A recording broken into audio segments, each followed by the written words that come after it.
Pues amigos de Católicos en Línea, hoy iniciamos una nueva etapa del canal con una sección dedicado precisamente a lo denominado camino de acercamiento, camino de sanación, ¿sí?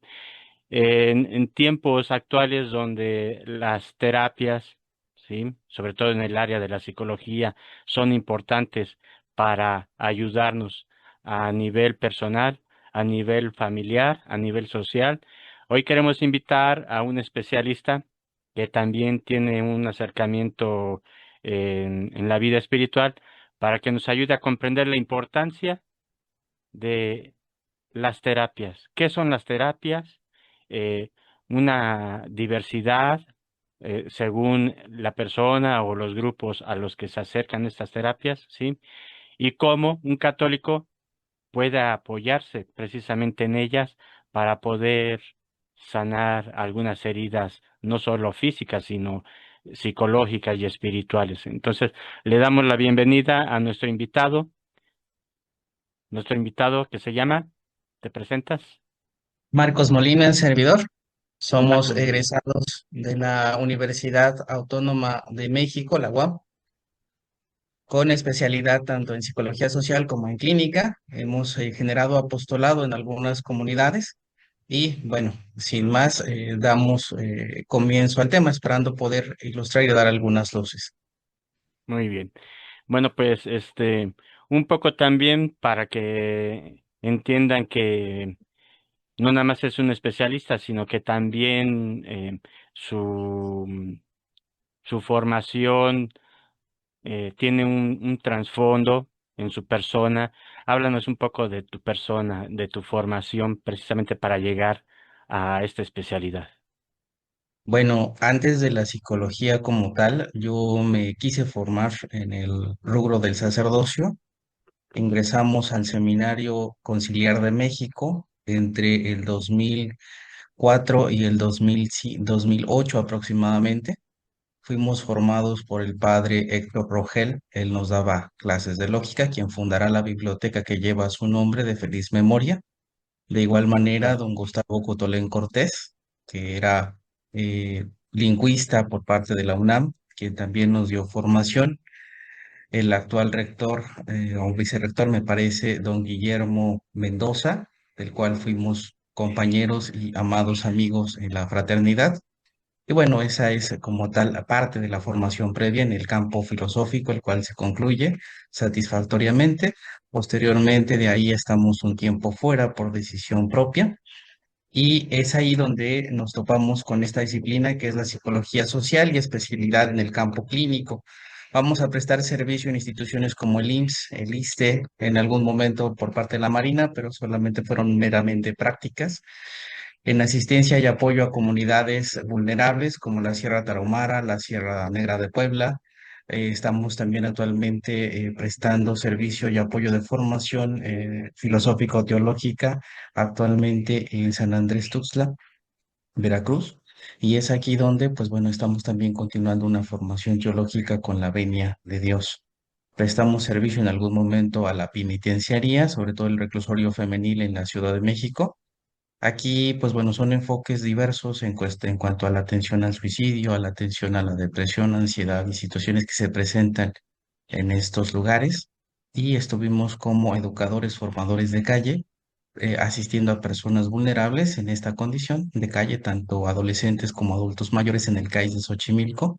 Y bueno, a grosso modo es este nuestro perfil curricular. Ya en el hecho religioso, pues bueno, siempre guiados por nuestros párrocos, nuestros obispos, según sea el caso, y teniendo esta docilidad y disponibilidad en el servicio apostólico.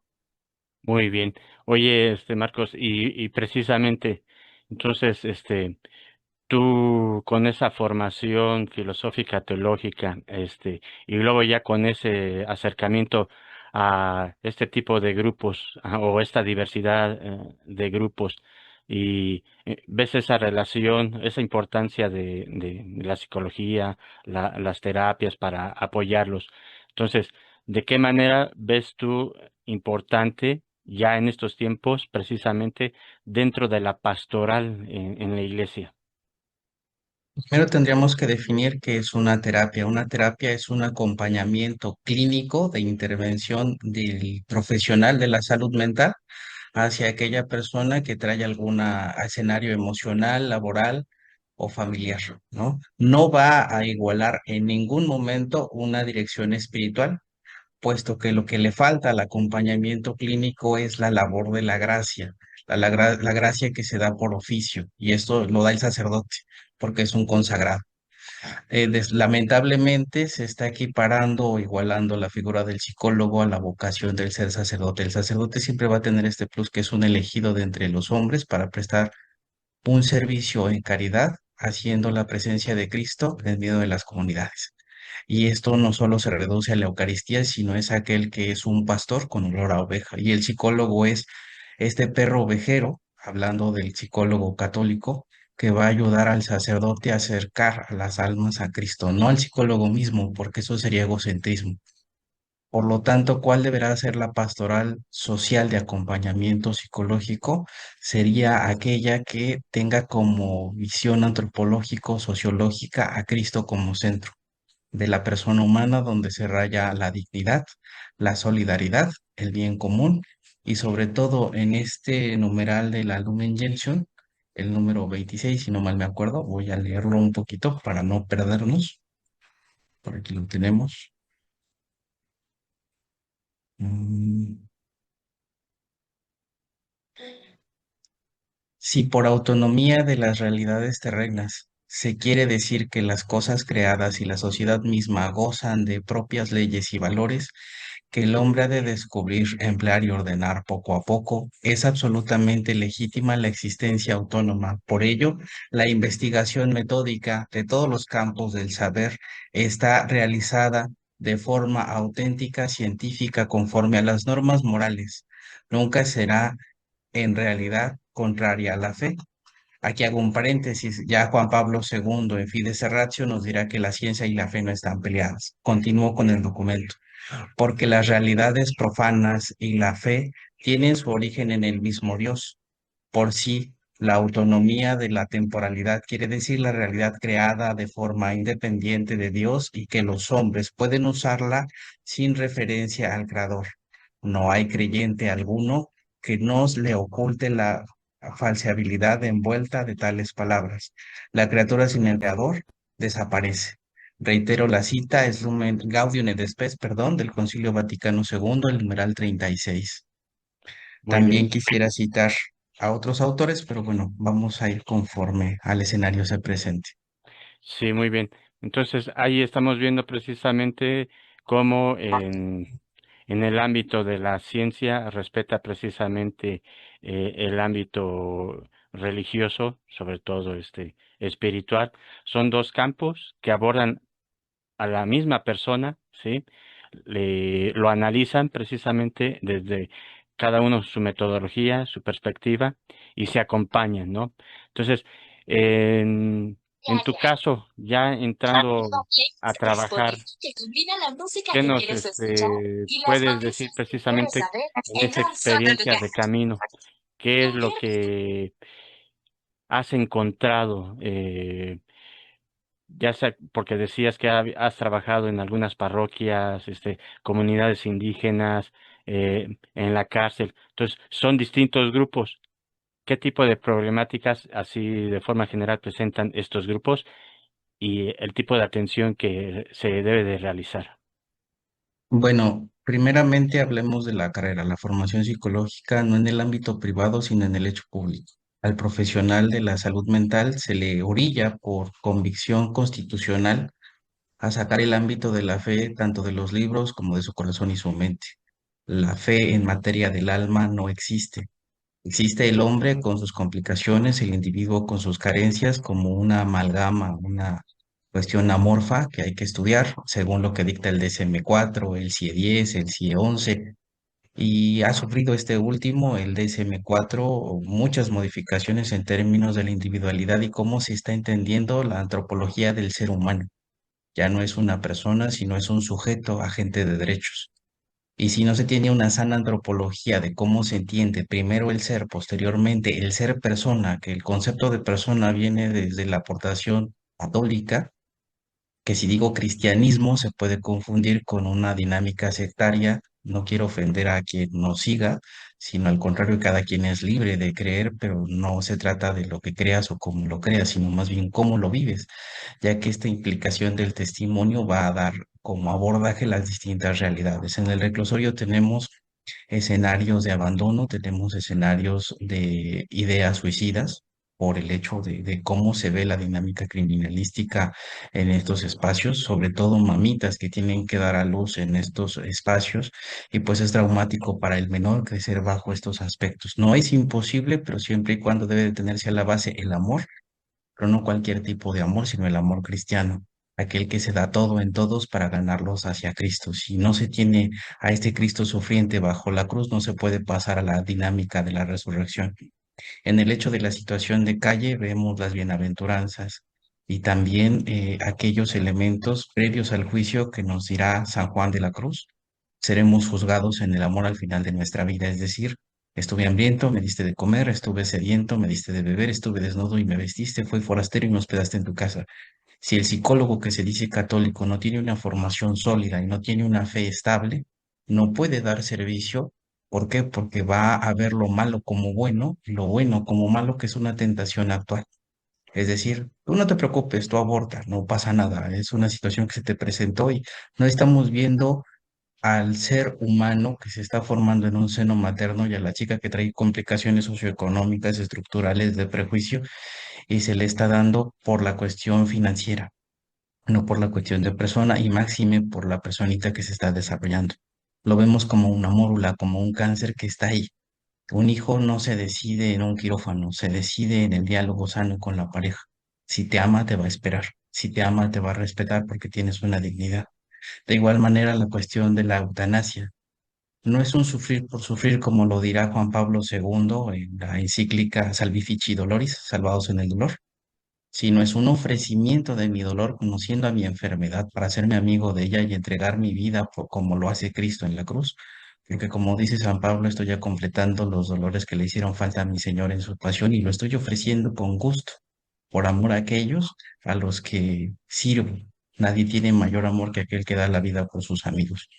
Si esto uno no lo tiene claro, va a llegar a hacer daño. Y también si uno no ha sanado elementos internos, va a caer en lo que Carl Jung va a conocer como la contratransferencia, es decir, vamos a generar una doble vinculación porque el psicólogo no está sano. También el psicólogo es un ser humano que necesita de una guía espiritual, de un confesor, de un apoyo psicosocio espiritual, no solo con su confesor, sino también con su director espiritual.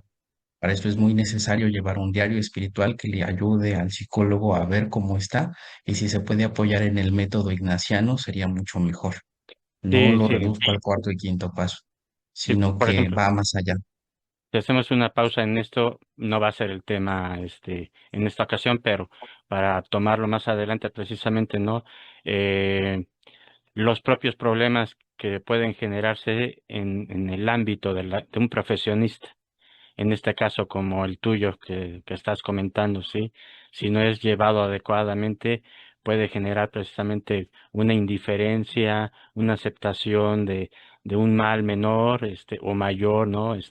Por el problema que está pasando un paciente, ajá. Y luego ya las consecuencias, como tú dices, una depresión y también malas decisiones. Pero me parece que sería más adecuado, si te parece, con una conversación con algunos otros compañeros tuyos de los que invitaré más adelante en otra reunión para que expresen precisamente esas situaciones que viven, ¿sí?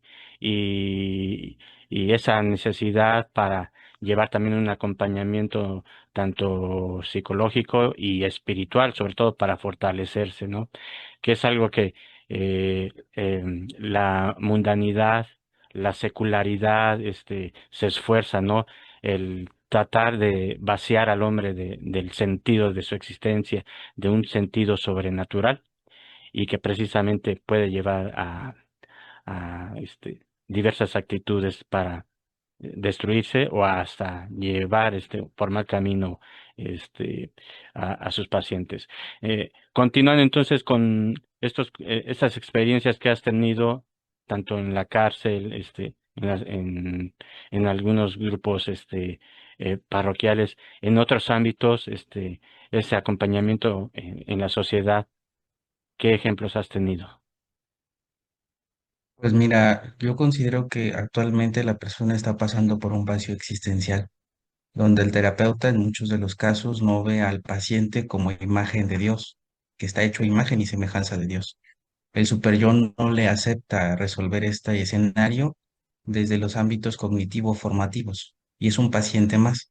Pero si lo vemos a la persona como imagen del Dios vivo, podemos no solo darles el servicio, sino ver a esta persona que ha sido abusada, ha sido violada, que son escenarios muy fuertes en todo el país, chiquitos que han sido vulnerados por las propias familias, por las tradiciones y costumbres indígenas. Son aspectos que nos han llevado incluso a estar a punto de estar linchados por no ir con una ideología, por no ir con una tradición, perdón, con una costumbre, porque no es una tradición con T mayúsculo como lo conocemos en la iglesia, Sí, es una costumbre. Y por este lado, pues también implica cómo se resuelve la dinámica de la psicosexualidad, por ejemplo, ¿no?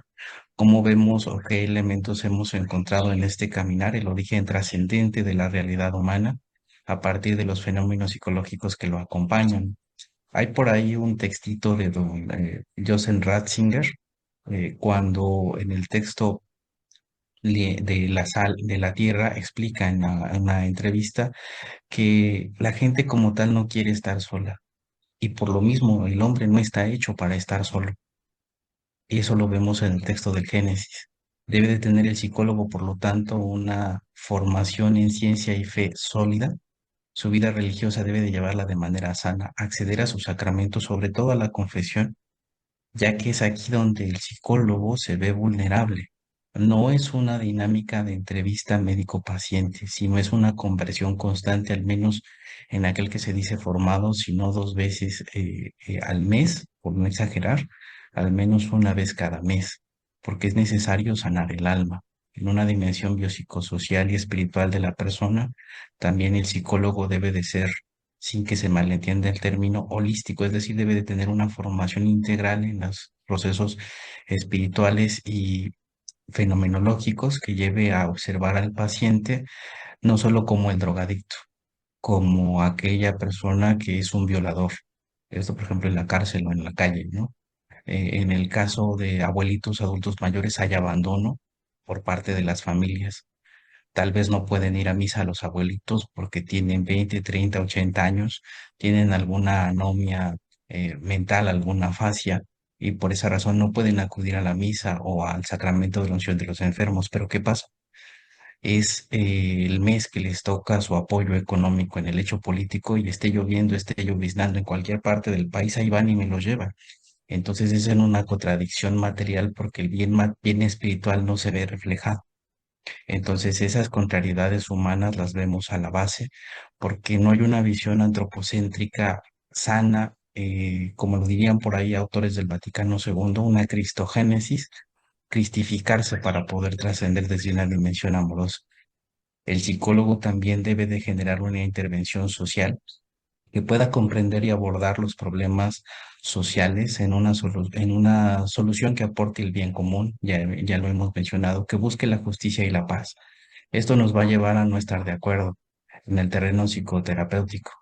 Y también, pues bueno, apoyados en el magisterio de la iglesia, esto es muy importante, que si no se entiende, se tiene que llevar una formación o un curso, no solo aristotélico tomista, sino también a la base de documentos actuales, ¿no? Que nos lleve a ver la voz del Santo Padre o los fenómenos que se están presentando. Por ejemplo, en el caso de adolescentes, hay mucha tendencia al suicidio, hay mucha tendencia a ideas suicidas también en los adolescentes porque se sienten solos. Son generaciones que les llaman malsanamente generaciones de cristal, porque no hay una autoridad atrás de ellos.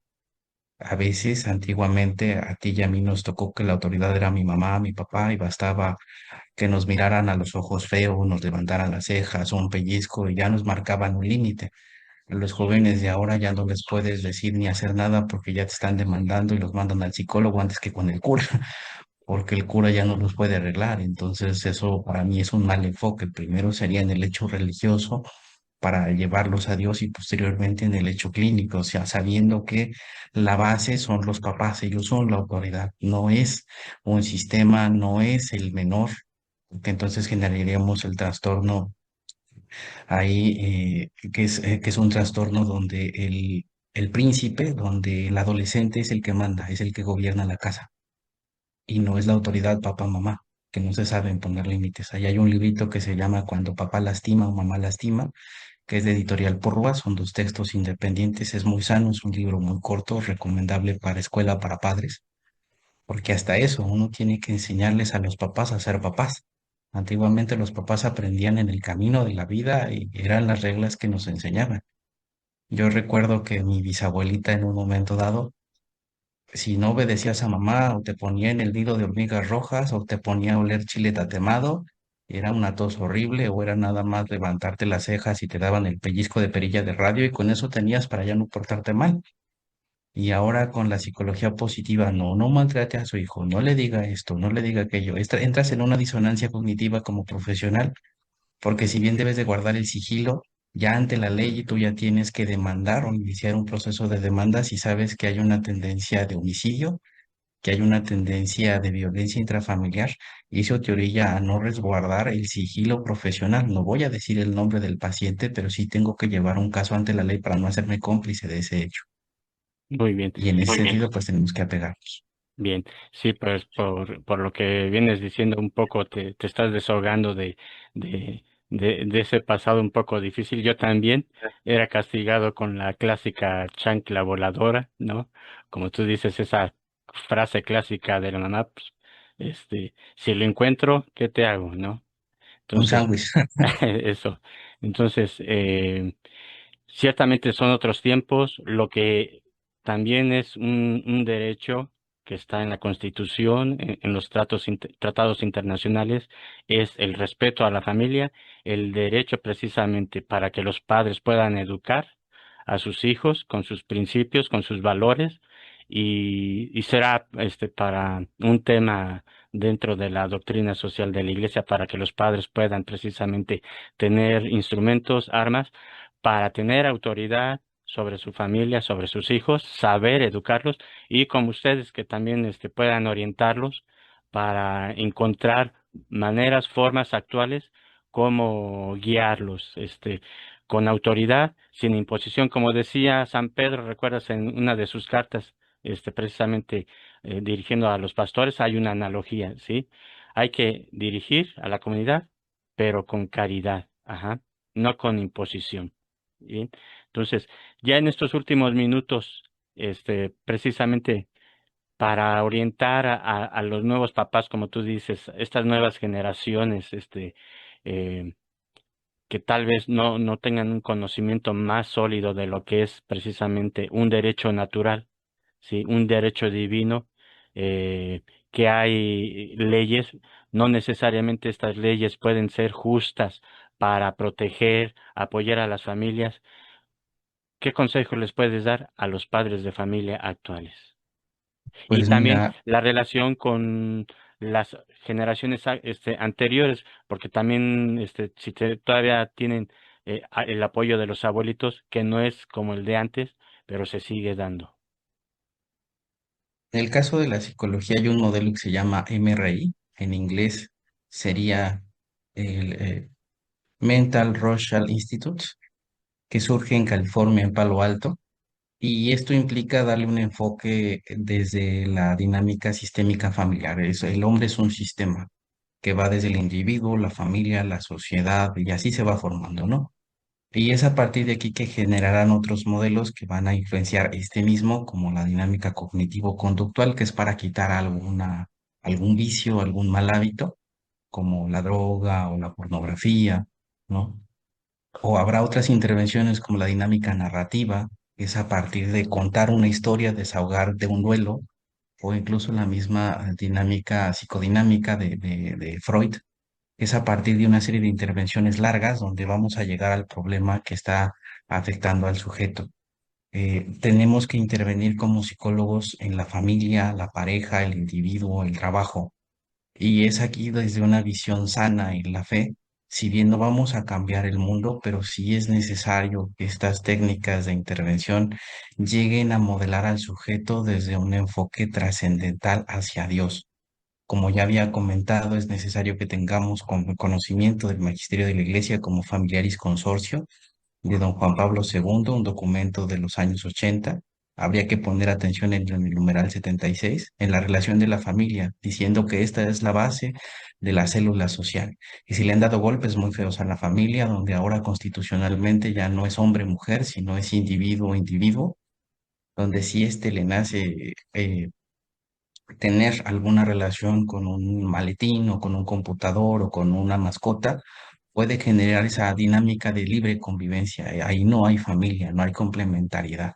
Y no es discriminar a nadie, ya que el Papa Francisco, en el último documento que nos saca la doctrina de la fe, nos dirá que todo aquel que es hijo de Dios es viable que reciba la bendición del Señor, el buen decir de Dios sobre la creación.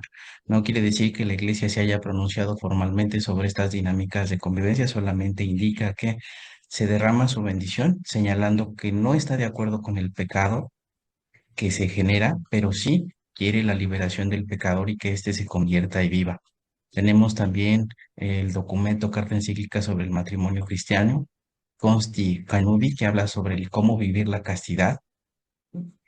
De igual forma, el Integrarum Molorum, que es la dinámica de generar el rosario dentro de la familia. Este es un documento que sale posterior a la Segunda Guerra Mundial de Pío XII, Humane Vitae, que sale en el 68 sobre la natalidad de Pablo VI, Evangelium Vitae, sobre la defensa de la vida en el caso del aborto, por ejemplo. ¿Y qué hay que decir de todo esto? Pues tendríamos que generar eh, como esta línea de trabajo de terapia de escucha activa en las parroquias, que la persona se acerque. No es una confesión, no es una entrevista espiritual, es una dinámica de intervención, no, para que no se confunda, no es un retiro, porque el primero con el que tendríamos que desahogarnos es con Dios, sin generar una dinámica protestante. Ya pues yo aquí me confieso debajo del árbol y ya me perdonó Diosito. No, Claro. debo de acceder al sacramento de la confesión y si no estoy casado, pues buscar el sacramento también, para estar bien con Dios y con mis hermanos, buscando en todo la caridad. Muy bien. Pues agradecemos tus comentarios, orientaciones. En la descripción del video vamos a poner tus redes sociales para aquel que quiera orientarse, tener una consulta contigo, precisamente en estas cuestiones, sociales, familiares o personales, ¿sí? Donde tú puedas orientarlos, no solo atenderlos personalmente, tal vez orientarlos, sobre todo si viven en algún lugar distante donde estás radicando actualmente. Eh, Me gustaría, que también me has llegado a comentar para que en otro momento llegáramos a dedicarle precisamente un tema especial ahora en este enfoque que le está dando la secularidad a la figura del ser humano, ¿sí? Que donde la biología no influye en su comportamiento, ¿sí? Entonces, que pudieras orientar precisamente tanto a los jovencitos, a los adolescentes y a los padres, ajá, sobre este tipo de pensamiento, este tipo de comportamiento, como tú dices, sin juzgar, sin prejuzgar, desde un punto de vista clínico, para aquellos que consideren que quieren un acompañamiento, para que precisamente puedan acompañarlos y puedan tener un desarrollo eh, personal adecuado, sin prejuicios, sin ideologías, ¿sí? En donde tanto el individuo, el jovencito, como los padres puedan llevar una dinámica adecuada a este tema. Tanto Tomás de Aquino define estos procesos como pecados de sodomía, si lo vemos así. No es excluir, es simplemente cimentar una realidad que ya no se ha visto. Y comentaba, el DSM-4 ha sufrido ya modificaciones en cuanto a los trastornos de identidad, por ejemplo, y se queda en una ideología que está siendo potenciada por las políticas de Estado más grandes. Al respecto, Rudolf Ayers, un psicólogo católico en 1883. Se pronuncia sobre estos elementos que va a ser formado por Alfred Adler y va a ser maestro de Viktor Frankl, el hombre en búsqueda del sentido. Menciono este tipo de casos porque este autor va a manejar una dinámica atomista y agustiniana en los diferentes enfoques en donde nos va a decir que el hombre debe ser integrado en la sociedad tal cual éste es. Por lo mismo, la iglesia en las llamadas terapias de conversión, por ejemplo, indica que debemos de dar un acompañamiento sano desde la terapia de escucha activa, indicar que el hombre es hombre genéticamente y biológicamente, y aun cuando te mueras y te operes y hagas lo que te hagas, te va a decir tu coxis es de un varón, no es de una fémina. O si tú te sientes así, hablamos de un trastorno de identidad. Repito, no es juzgar a nadie, no es excluir a nadie, simplemente ser conscientes de lo que me indica mi masa musculoesquelética y que no puedo yo contradecir mi naturaleza. ¿Sí? Ah, Dios ha creado cosas buenas y lo ha creado muy bueno porque hemos sido participados de esa suma bondad que es Dios. Por lo tanto, yo ahorita me puedo creer Marcos y al rato me puedo creer perro y comportarme como perro, pero no es mi naturaleza. En ese sentido, ¿qué implica? Necesitamos un acompañamiento sano, por ejemplo, los papás que requieren desahogarse, requieren reestructurar sus dinámicas de lenguaje, negociar un pleito, que no es el pleito por el pleito, dice en la carta a los Efesios San Pablo, maridos amen a sus esposas como Cristo amó a su iglesia y que su enojo no dure más allá de la puesta del sol, no den lugar al diablo, porque el estar enojados pues implica ser hijo de las tinieblas, ¿no? Revistámonos de las obras de la luz, es el diálogo sano, el amar al otro desde el otro, respetando sus situaciones, pero también si es necesario, dice el libro de los Proverbios, trata a tus hijos con vara para que sientan el amor que les tienes, es decir, si tienes que darles un correctivo, dáselos, no tengas miedo, ¿no? Obviamente no va a quitar la experiencia traumática, pero te va a poner un límite a tiempo. Así también es Dios con nosotros cuando vemos la historia del pueblo de Israel en el Éxodo, en el libro de Números, en el Levítico, ¿no? O en el mismo Génesis, o en el caso cuando Dios saca a los cambistas del templo, tuvo una santa ira, no, Dios, o hijo de Dios, se enojó porque no se hizo su voluntad de su padre. Entonces, ¿a qué voy con todo esto? ¿Cómo acompañar? Esa es la pregunta. ¿Y a quién acudir? Yo considero que la base primera es la oración, dialogar con Dios, encontrarte con Él desde la Eucaristía, con ese Dios vivo, participar de la comunión con Él y hacerte uno con Él para que una vez que lo has vivido, dar testimonio y no quedarse en los libros, porque puedo decirte autores, pero la fe no se transmite por autores, se transmite por la predicación, por la fe y el testimonio. así Esperaban es. a que la sombra de Pedro los tocara, imitando al maestro. Bueno, pues agradecemos tu colaboración y queda en pie precisamente la invitación para tratar ese tema de una forma más específica para que los padres de familia estén atentos, también aquellos jovencitos que piensan que su identidad es un poco distinta o no encuentran un sentido, que puedan escuchar esta siguiente plática y estamos en contacto. Con gusto. Que el Señor los bendiga, les agradezco. No se les olvide darle like al video, compartirlo en sus redes sociales, suscríbanse al canal y los esperamos en un nuevo programa de acompañamiento. Que tengan un día bendecido. Hasta luego. Hasta luego.